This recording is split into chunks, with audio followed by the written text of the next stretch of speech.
السلام علیکم ورحمۃ اللہ وبرکاتہ۔ الحمدللہ والصلاة والسلام علی رسول اللہ، اما بعد۔ اعوذ باللہ السمیع العلیم من الشیطان الرجیم من ہمزہ ونفخہ ونفثہ، بسم اللہ الرحمن الرحیم۔ سچی بات یہ ہے کہ پہلی مرتبہ یہ مجمع اتنی بیداری اور دل جمی کے ساتھ دیکھنے کو ملا ہے۔ تھوڑی سی مشقت اور ہوگی، آپ کے اور اپنے معزز مہمان خصوصی سید عتیق الرحمن شاہ حفظہ اللہ کے درمیان زیادہ حائل نہیں ہوں گا۔ میرے بھائی نے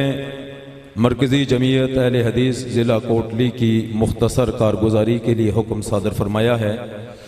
بے شمار احباب اس بات سے لا علم ہیں، نابلد ہیں کہ یہ مرکزی جمعیت اہل حدیث کیا چیز ہے۔ مختصر میں بیان کروں گا۔ مرکزی جمعیت اہل حدیث اہل توحید کا یہ وہ قافلہ ہے جس نے تحریک آزادی پاکستان، تحریک پاکستان جسے کہا جاتا ہے، اس کی بنیادوں میں اپنا خون پیش کیا ہے، اور پاکستان کی آزادی کے بعد مرکزی جمعیت اہل حدیث نے جب فتنہ قادیانیت کا عروج تھا، اس وقت اللہ کے فضل و احسان سے اس فتنے کی بے خونی کے لیے انتہائی اہم کردار ادا کیا، اور اس کے ساتھ اللہ کے فضل و احسان سے جب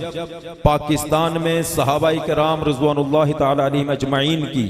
شان میں گستاخیاں کی جا رہی تھیں، تبرہ کیا جا رہا تھا، اللہ کے فضل و احسان سے اس جماعت نے دفاع صحابہ میں اہم کردار ادا کیا ہے، اور اس کے ساتھ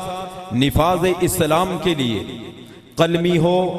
عملی طور پر ہو، تحریر و تقریر کی شکل میں ہو، اللہ کے فضل و احسان سے اس جماعت نے اپنا کردار ادا کیا ہے۔ اور مولانا سید داؤد غزنوی رحمت اللہ علیہ سے لے کر کے شاہ اسماعیل شہید رحمت اللہ علیہ، اور اس سے ہٹ کر کے شاہ اسماعیل سلفی رحمت اللہ علیہ، محمد گوندلوی رحمت اللہ علیہ، اور علامہ احسان الہی شہید رحمت اللہ علیہ سے لے کر کے اس وقت کی جو قیادت پروفیسر ساجد میر حفظہ اللہ کی شکل میں پاکستان کے اندر موجود ہے، اللہ کے فضل و احسان سے ان کی قیادت میں ہزاروں مدارس، ہزاروں مساجد، لاکھوں حفاظ اور علماء، اور الحمدللہ اللہ کی توحید اور اللہ کے دین کے چوکیدار اس وقت پاکستان کے اندر موجود ہیں۔ اور آزاد کشمیر میں اس جماعت کا قیام مولانا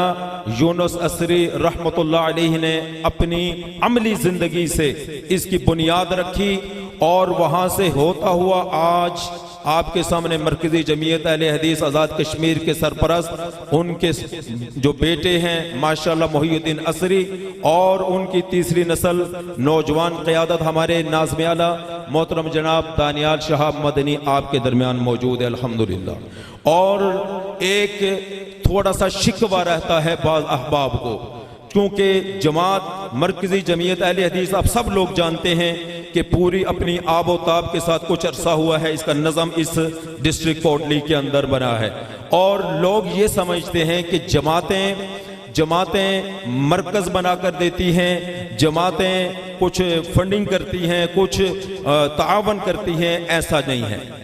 جماعتوں کا کام آپ کے اوپر چھتری کا ہے۔ یہ علماء کرام اس وقت ہماری پوری جماعت کی قیادت یہاں بیٹھی ہے، محترم جناب سید عتیق الرحمن شاہ حفظہ اللہ اس بات کو بہتر جانتے ہیں، اور اس کا آپ کے سامنے اس کی وضاحت بھی کر سکتے ہیں۔ آپ جانتے ہیں کہ میاں فضل حق پاکستان کے مرکزی جمعیت اہل حدیث کے اندر ایک بہت بڑا نام ہے، جس شخص نے اپنی ذاتی جیب سے اس جماعت کی آبیاری کے لیے، اس جماعت کی ترویج کے لیے، اس جماعت کو مستحکم کرنے کے لیے اپنا سب کچھ پیش کیا، اور الحمدللہ ہمارے پاس آزاد کشمیر میں اس وقت بھی میاں فضل حق کی شکل میں ہمارے درمیان ایک صاحب موجود ہیں جو ہماری جماعت کے ناظم مالیات بھی ہیں، میری مراد محترم جناب